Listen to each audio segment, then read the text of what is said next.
Magandang araw mga kababayan. Welcome sa isa na namang video tungkol sa kasaysayan ng Pilipinas. Ako si Attorney Robert John Donesa.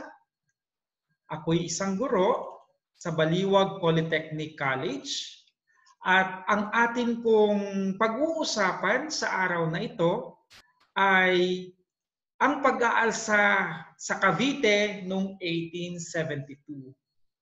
Ang akin pong background ay ako ay may Master in History noong 2010 sa Universidad ng Santo Tomas.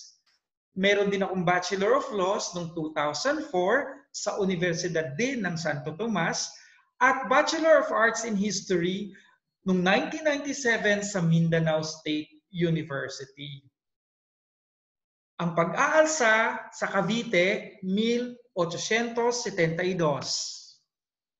Mahalaga ang taong 1872 sa kasaysayan ng Pilipinas dahil tinatayang dito nagsimula ang ating pagnanais maging malaya. Dito tumibay ang kamalayang Pilipino tungo sa pagkamit ng kasarinlan. At nagsisimula na din ang pagtibay ng pagtatawag sa ating sarili na mga Pilipino at hindi mga sakop ng mga Espanyol o kaya ay mga Espanyol. May pag-aalsa na nangyari sa kuta sa San Felipe sa Cavite noong ika-21 ng Enero 1872. Ito'y nagbunga sa pagkadawit ng tatlong mga paring Pilipinong martir na sina Padre Mariano Gomez, Padre Jose Burgos at Padre Jacinto Zamora o kilala sa tawag na Gamborza. Sila'y binitay matapos ang isang buwan sa parehong taon. Masalimuot ang mga kaganapan sa pag-aalsa ng Cavite noong 1872 at ang pagkamatay ng tatlong nabanggit na pari. Iba-iba ang paglalahad ng ating mga mananalaysay. Iba-iba din ang kanilang interpretasyon tungkol sa totoong nangyari. Ngunit malalim ang epekto nito sa kamalayan ng mga Pilipino na nabuhay sa panahong yon. Gamburza halimbawa, ang password ng mga kawal ng katipunan.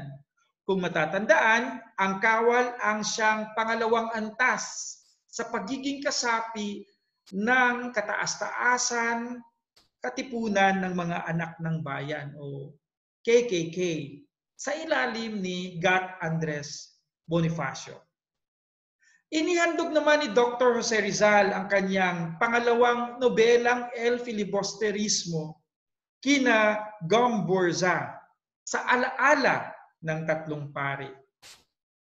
Sa mga textbook pang kolehiyo, gaya ng History of the Filipino People, naakda ni Professor Teodoro A. Agoncillo, ipinapakita na isa itong lokal na pag-aalsa laban sa utos ni Gobernador General Rafael D. Izquierdo.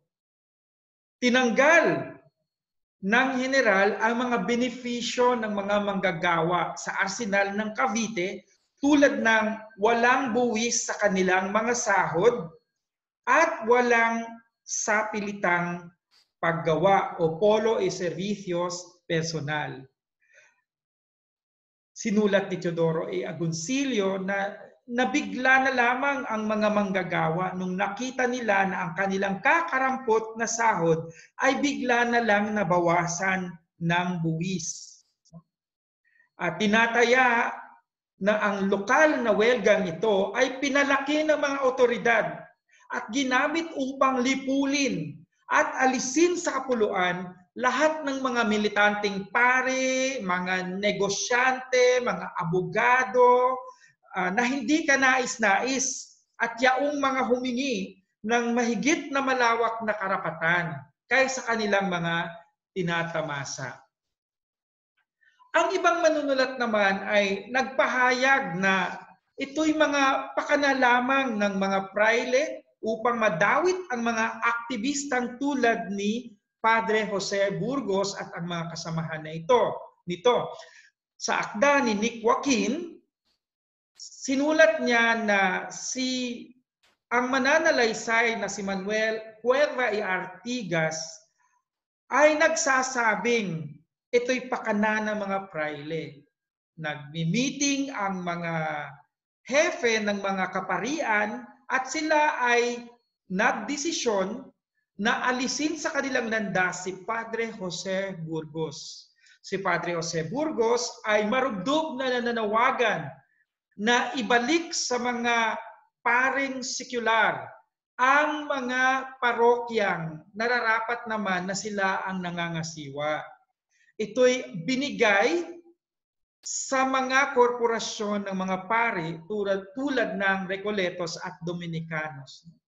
Lumala yung sitwasyon noong pagbalik ng mga Iswetas sa Pilipinas, kung matatandaan niyo ang kasaysayan, ang mga parokya sa Mindanao ay inilipat sa mga Hisweta at dahil dito nawalan ng mga parokya ang mga Recoletos na andoon. At bilang kabayaran sa mga parokyang nawala ng Recoletos, ang mga parokya naman dito sa Luzon ang ibinigay sa kanila at ito'y naging dahilan ng pagkawala ng mga parokya ng mga Pilipinong sekular na nararapat lamang na mga ngasiwa sa parokya kasi sila'y mga secular priests. At ito'y ayon din sa kautusan ng hari ng Espanya noong 1583 at saka 1753. At ayon din ito sa batas ng Simbahang Katolika. Kaya yan ang larawan ni Padre Jose Burgos at yan ang kanyang estatwa sa Vigan, Ilocos Sur. Siya ay isa sa mga pinagmamalaki ng mga Ilocano sa Vigan, si Padre Jose Burgos. Napakatalinong pari. No? Si Dr. David Barrows ang ating kukunan ng buod para sa talakayang ito. Ito ang kanyang aklat, The History of the Philippines. Sinulat niya ito noong siya ay General Superintendent ng Public Instruction sa Pilipinas. Ito ang isa sa pinakaunang batayang aklat ng kasaysayan ng Pilipinas sa Ingles na sinulat noong 1905. Sa kanya natin kunin ang buod ng pangyayari. Ang kanyang akda, gaya ng sinabi, ay isa sa pinakamaagang nakasulat sa wikang Ingles. Maikli man ang sanaysay tungkol sa pag-aalsa, malaman naman ito, at ito na nga ang naging buod ni Dr. David Barrows. Noong 1872, ayon kay Dr. Barrows, naganap ang isang pag-aaklas na kilala bilang pag-aalsa sa Cavite. 200 katutubong kawal sa arsenal ng Cavite ang nag-alsa. Pinatay ang kanilang mga pinuno at sumigaw kamatayan para sa Espanya. Mayroon silang mga kasabwat na mga kawal na nakahimpil sa Maynila. Ngunit dahil sa mali-maling plano, hindi nagtagumpay ang pag-aalsa at mabilis itong nagapi. Sinundan agad ito ng mga pagdadampot ng maraming Pilipinong hinihinalang kasabwat.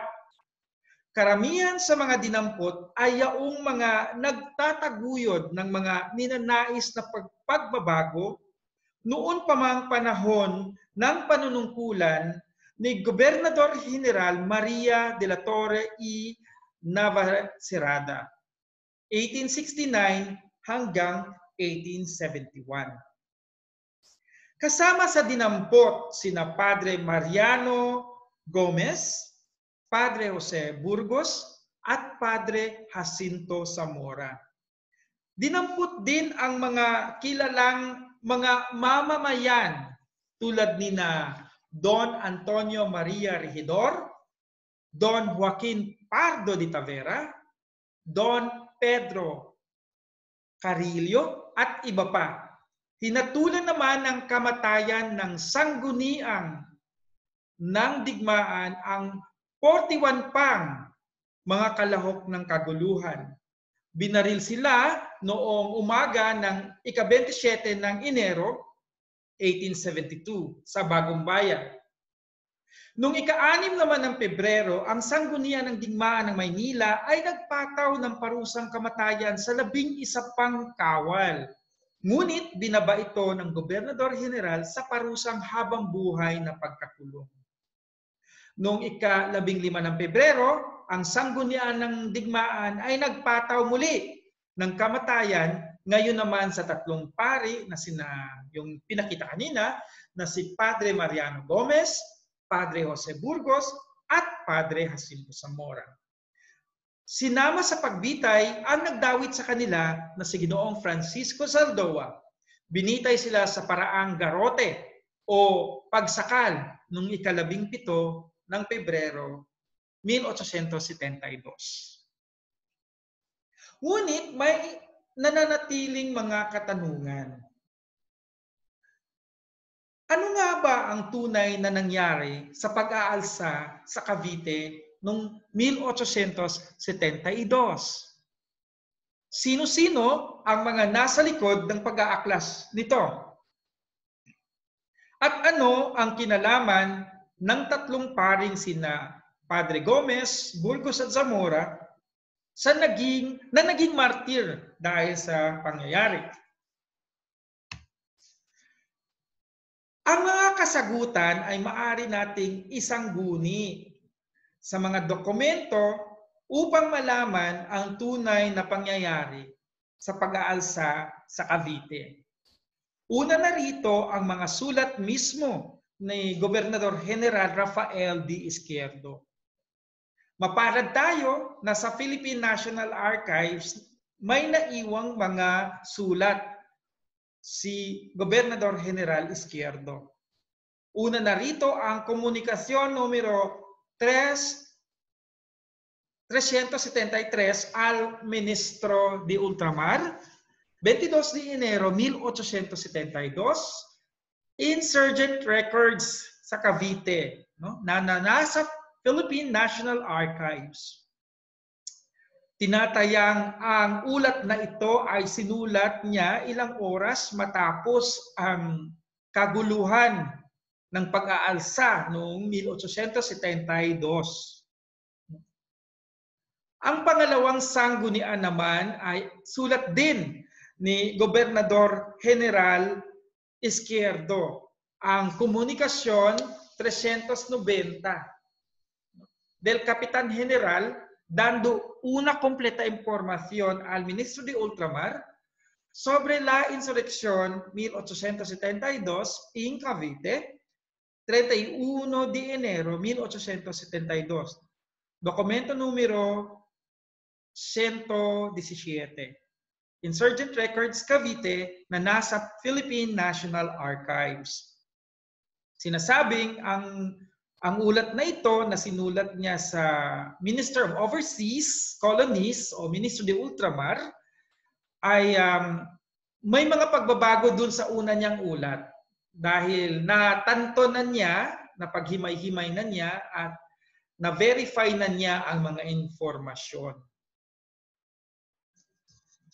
Ang historiador naman na si Manuel Cuerva y Artigas na sumulat noong 1911 ay naglakip sa kanyang aklat na Los Occisos de 1872, Reseña Histórica Bibliográfica ng mga dokumento ng paglilitis, bagamat hindi kompleto. Dahil kay Manuel Cuerva y Artigas, nabigyan tayo ng ideya na mayroong kopya ang Philippine National Archives ng paglilitis ng mga pare at ng mga sinasakdal sa mga pangyayari noong 1872. Hindi nga lang natin mahanap na ngayon ang kompletong ulat ng paglilitis. Tinatayang nasira ito sa mga nagdaang mga gera mundial o world war na na-experience ng Pilipinas.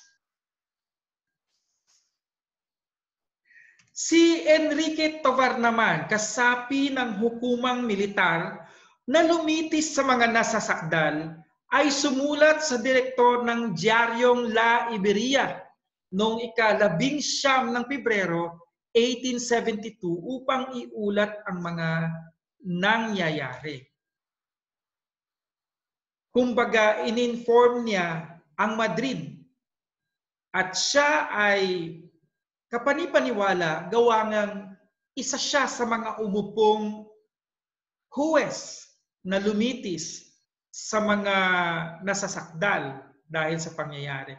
Ang kanyang ulat ay matatagpuan ngayon sa isang muling paglimbag, no, sa aklat na Venitas Caviteñas, The Culture of Everyday Life in Cavite Province from Colonial Eyes, 1609 hanggang 1898. Sinulat ito ng ngayong commissioner ng National Commission, Historical Commission of the Philippines na si Dr. Lino L. Dizon. Maaari ding mabasa ang iba pang mga akda tulad ng kay Jose Montero y Vidal, Historia General de Filipinas, na nilimbag niya sa Madrid, sa pagitan ng 1887 hanggang 1897. Kalakip sa aklat na ito ang akda ni Edmond Ploucot, isang Franses na naninirahan sa Maynila noon. No? Tinatayang ang akda ni Ploucot ang siyang naging bersyon ng mga Pilipino sa nangyayari. Kasi isinalin ito sa Espanyol mula Franses at inilathala sa La Solidaridad noong 1892. Lumabas sa mahaba at masusing pagsusuri ni Padre John N. Schumacher, isang propesor ng kasaysayan ng simbahan sa Ateneo de Manila University, na noong Nobyembre o Disyembre pa lamang, bago ang taong 1872, ay may talaan ng umiikot na nag-uudyok sa mga Pilipino o mga katutubong kawal na mag-aklas laban sa Espanya.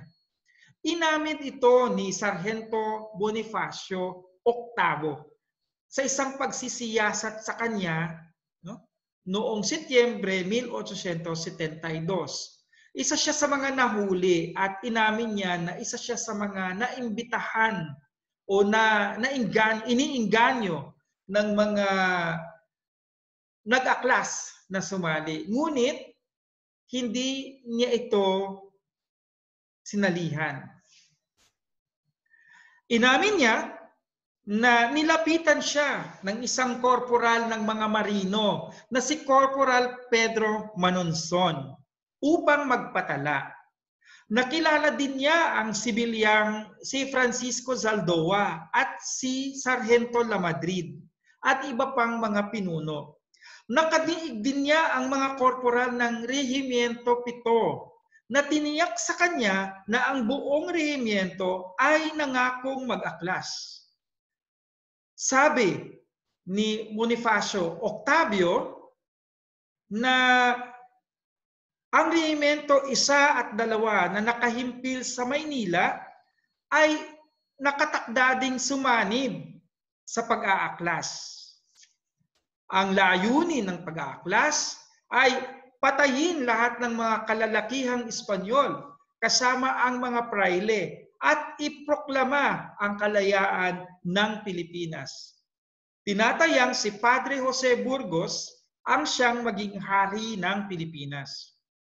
Noong ika-19 ng Enero 1872, nakatanggap ang Gobernador General ng Pilipinas na si General Rafael D. Izquierdo ng sulat ng walang pagkakakilanlan. No? Ito ang nilalaman ng sulat. Pinapaalam ko sa inyo gaya ng ipinagpaalam sa akin ngayong gabi sa loob ng pamilihan dito, Cavite, at sa loob ng pader, Intramuros, noong Biyernes o Sabado ng linggong ito, magpapaputok sila ng kanyon sa loob ng kota ng Maynila, tanda ng pag-aalsa sa mga Espanyol. Itinaon nila ito dahil ang eskwadron ay wala dito. At ang gumanap bilang pinuno ng pag-aalsa ay ang pinupuring si Padre Burgos sa Maynila. At sa Cavite, ang mga sarhento ng hukbo at ang mga korporal ng mga katutubong marino. Kaya naman, bago pa man nagsimula ang pag-aalsa, ay natiktikan na ito ng mga otoridad. At natuloy nga ang pag-aalsa ayon sa ulat ni Gobernador General Izquierdo. Ang takdang oras ng pag-aaklas ay madaling araw ng ika-21 ng Enero 1872, pagkatapos marinig ang pagsabog sa Maynila na siyang maging hudyat. Sinasabing nagkataon na nagpaputok ng kwitis ang Sampaloc, Maynila dahil sa kanilang kapistahan. Ito ang pinagkamalang hudyat at sinalakay ng kawal ni Sargento Lamadrid ang kuta ng San Felipe sa pagitan ng alas 8 at alas 9 ng gabi. Ika-20 ng Enero 1872. Pinatay nila ang mga pinuno at sinakop ang kuta ng magdamag. Ngunit, hindi dumating ang inaasahan nilang dagdag tulong. Ang hukbo sa Cavite na galing Bacoor ay umayaw. At sa halip na kasabwat na hukbo mula Maynila ang dumating, ito ay ang hukbo ni General Segundo Cabo Felipe Genoves y Espinar na ipinadala upang supilin ang pag-aalsa. Sinalakay ni Genoves y Espinar ang kota at pinatay ang lahat ng mga nag-aklas. Una na si Sargento Lamadrid. So sa pamumuno ni Sargento Lamadrid, sinalakay ng mga nag-aaklas ang kuta nung sa San Felipe sa Cavite sa pagitan ng alas 8 at alas 9 ng gabi, ika-20 ng Enero 1872. Pinatay nila ang mga pinuno at sinakop ang kuta ng magdamag. May mga kasamang Espanyol ang mga katutubo nang sila'y mag-alsa. Kasama nila si Teniente Manuel Montesinos, si Teniente Vicente Lopez Morquecho, at isang pari na si Padre Antonio Rufián.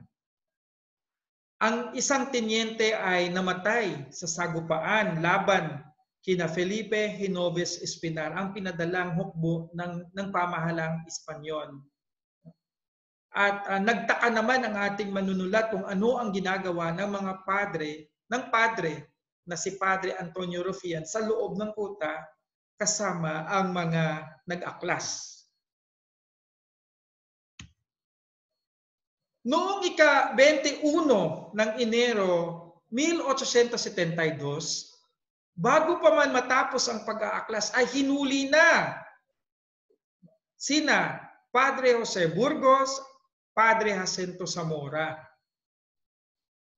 Tinatayang si Segundo Cabo Felipe Genoves y Espinar, matapos niyang salakayin ang kuta ng San Felipe sa Cavite, nagpadala agad siya ng mensahe sa Gobernador General Rafael D. Izquierdo na hulihin si Padre Jose Burgos.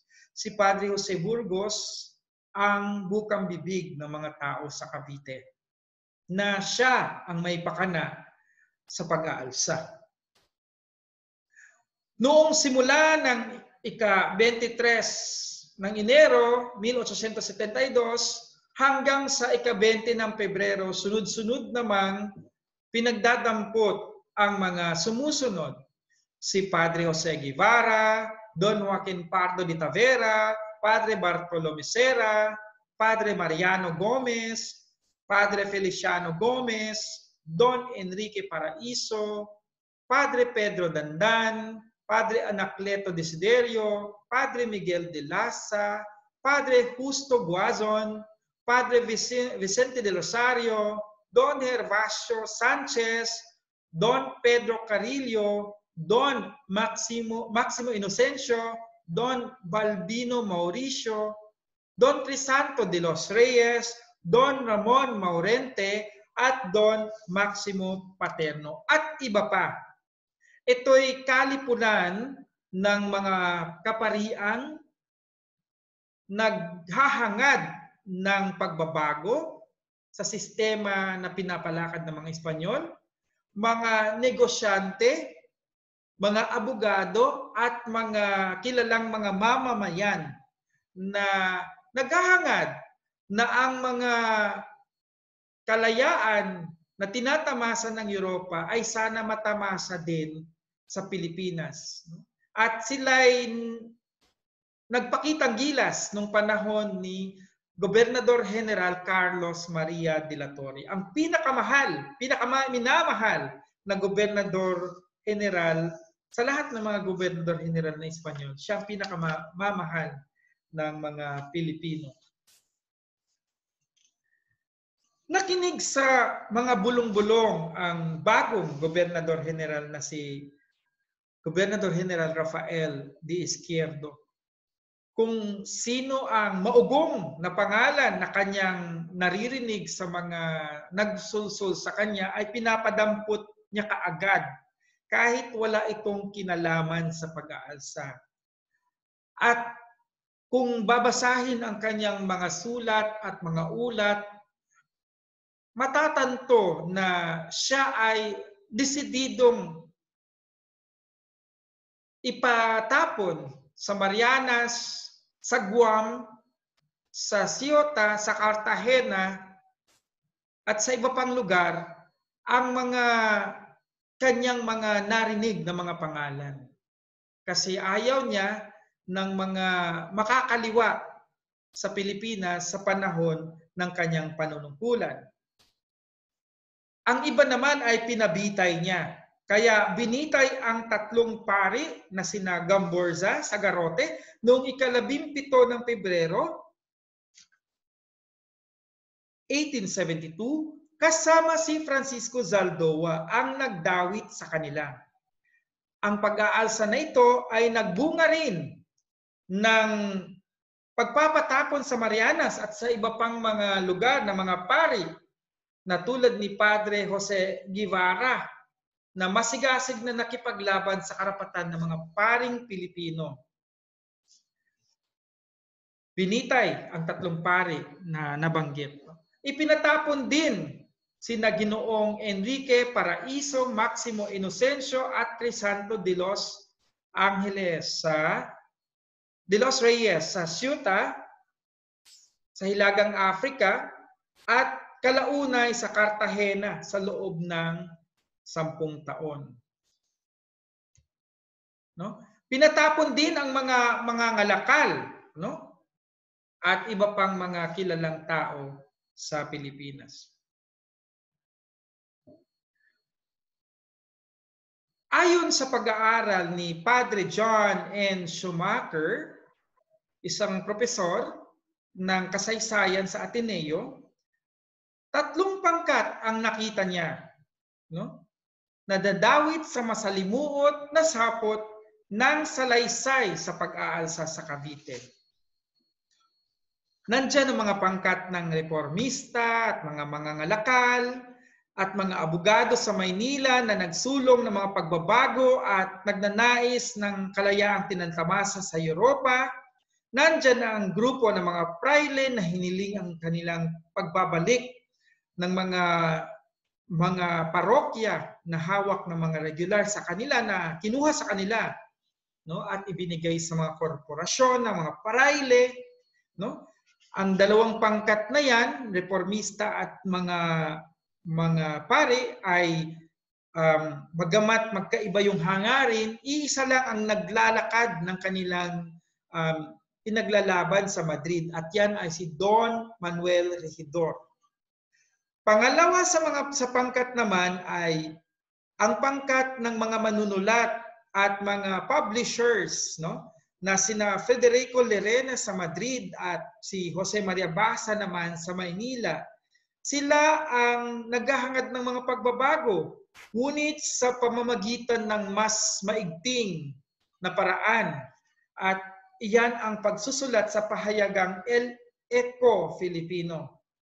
Bagamat magkahawig, no, ang hangarin ng nina Federico Lerena base sa Madrid at Jose Maria Basa base sa Manila, magkaiba yun doon sa kina Padre Jose Burgos at sa mga kaparian at magkaiba din sa mga abogado at mga ngalakal na napatapon. Wala itong kaugnayan, no, sa isa't isa, no? At magkahiwalay ang kanilang mga pagkilos. At ito naman sa larawang ito, ang pangatlong pangkat, sila ay mga revolusyonaryo.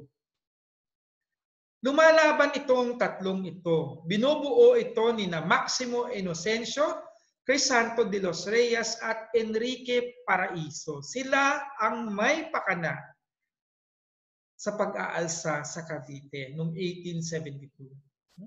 Nandyan na yung mga pag-aaral ni Dr. Celestina Bongkan ng Universidad ng Pilipinas, Dr. John N. Schumacher, si Padre John N. Schumacher ng Ateneo de Manila. Sa kanilang pag-aaral sa mga dokumento, nakita nila na ang tatlong sina Maximo Inocencio, Crisanto de los Reyes at Enrique Paraiso ang pinaka-guilty sa lahat. Ayan. Sa kanila nagtatrabaho si Francisco Zaldoa, yung mga nag-udyok at mga nag-recruit ng mga lalaban. Sa kanila din nagtatrabaho si Sargento La Madrid na namuno doon sa labanan. Si Zaldoa ang nag-udyok sa mga mandirigma na mag-aklas upang lumaya at ginamit nila ang pangalan ni Padre Jose Burgos, no, na maging hari sa Pilipinas. Pinangako nila, sinigurado nila doon sa mga mag-aaklas na nagdadasal, nag-aalay ng misa ang mga pari para sa ikakatagumpay ng pag-aaklas. Hindi payak ang plinanong pag-aalsa. Ang nangyari sa Cavite ay isang totoong revolusyon, ayon kay Padre John Schumacher. Sa pangkalahatan, ayon kay Padre John Schumacher, ang pag-aalsa sa Cavite ay hindi lamang isang payak na pag-aalsa, kundi bahagi ng isang nakatakdang revolusyon. No? Ang kanyang naging pakay ay palayain ang Pilipinas mula sa pananakop ng mga Espanya. Ang nasabing revolusyon sa kabuuan ay hindi nagtagumpay dahil sa pag-ayaw ng mga nangakong hukbong Pilipino. Una na yung Rehimiento 7 sa Bacoor, Cavite na hindi tumuloy at ang Rehimiento 1 at 2 na nakahimpil sa Maynila na hindi rin tumuloy. Ayon kay Dr. o Padre John Schumacher, dahil sa mga sulat na walang pakikilanlan, natiktikan ito ng mga otoridad at bago pa man matuloy ang revolusyon ay nagkaroon na ng loyalty check. Tiningnan na ang mga loyalty ng kawal sa Espanya. No? Kaya ito malamang, sabi ni Dr. Schumacher, ang dahilan kung bakit hindi natuloy ang pag-aaklas. Ang may pakana ng revolusyon ay si Maximo Inocencio at si Crisanto de los Reyes at si Enrique Paraiso. Sa kanila nagtrabaho ang mga pasimuno ng revolusyon. Sila din, ang tatlong yaon, ay nahatulan ng kamatayan gaya ng pagkahatol sa tatlong paring martir. Ngunit, binabaan ito ni Governor General Rafael D. Izquierdo sa kadahilan ng kapwa niya Mason ang tatlong nabanggit. Walang kinalaman ang tatlong paring martir sa pag-aaklas. Yan ang napagtanto ni Dr. Schumacher. Gayon din ang mga abogado at mga manangangalakal na ipinatapon. Nagkamali dito ang Gobernador General. Ang sinasabing pagtanggal ng mga exemptions at iba pang mga benepisyo sa mga manggagawa sa arsenal ay hindi tunay na dahilan ng pag-aklas. Dahil kahit isa sa mga manggagawa sa arsenal ay walang sumali sa pag-aaklas. Sa ating paglalahad, ang pag-aalsa sa Cavite noong 1872 at ang pagkamatay ng tatlong pari ay mahalagang pangyayari sa kasaysayan ng Pilipinas na tumatak sa ating bayaning si Dr. Jose Rizal. Noong 1898, sinulat niya sa kapwa niya manunulat, sa La Solidaridad at kay bayaning si Mariano Ponce, na kung wala ang 1872, si Rizal ngayon ay isang Hisweta.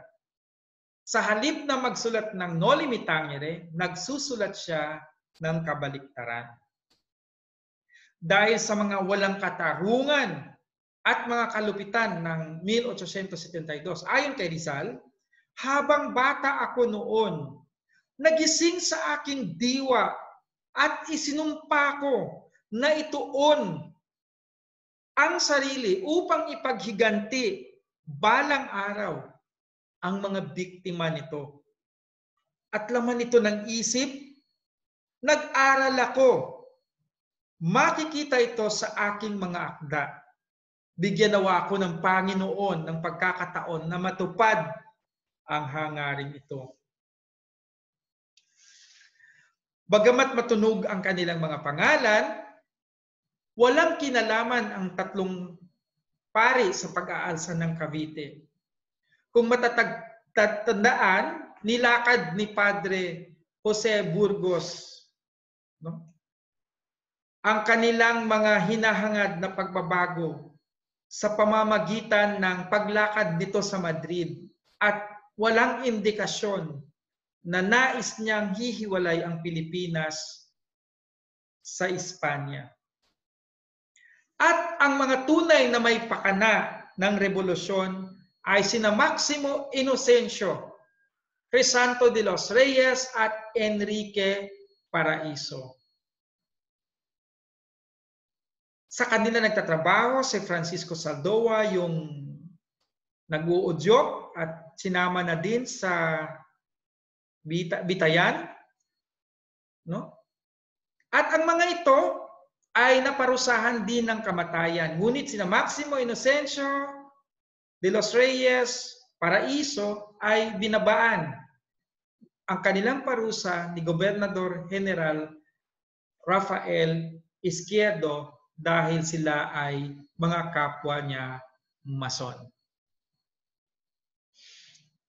Bilang isang historiador, tinanggap ko yung mga pananaliksik at konklusyon ni Nina Dr. John Schumacher. Iniisa-isa ko ang mga babasahin at napagtanto ko na sila ay tama. Ang akin lang obserbasyon ay binasihan niyang maigi ang ulat ni Governor General Rafael D. Izquierdo. Mayroon mga sulat sina Antonio Regidor at hindi niya ito pinaniniwalaan kasi ito'y may mga dagdag niya at ito'y emosyonal. Yung kay Flocot halimbawa ay pinagdududahan niya kung ang Frances na si Flocot ay nakadating sa Pilipinas o nasa Pilipinas nung panahon yon. Pero totoong nakadating naman talaga sa Pilipinas. No? Sa akin ay duda ako sa sulat ni Gobernador General Rafael Izquierdo dahil kailangan niyang patunayan na tama ang kanyang mga naging desisyon.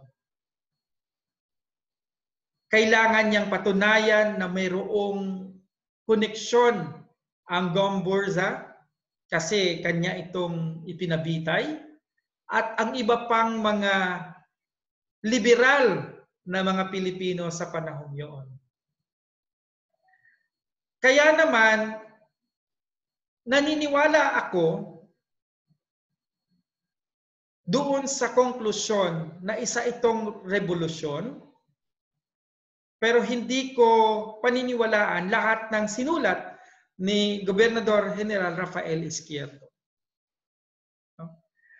At totoo na ang 1872 ay isa sa pinakamahalagang taon sa kasaysayan ng Pilipinas at dito ipinanganak ang mas maigting pang mga pagnanais ng mga Pilipino upang makamit ang kalayaan. Naniniwala din ako sa iniisip ni Dr. John Schumacher na sa panahong ito wala lamang suporta ang revolusyong itinaguyod ni Maximo Inocencio, Crisanto de los Reyes at Enrique Paraiso. Ngunit ilang taon matapos ito, ang katipunan ni Andres Bonifacio ay nagkaroon din ng malawakang suporta. Daghang salamat. Yan lamang po at ito po muli si Attorney Robert John Donesa para sa isang makasaysayan na namang talakayan kasama kayo.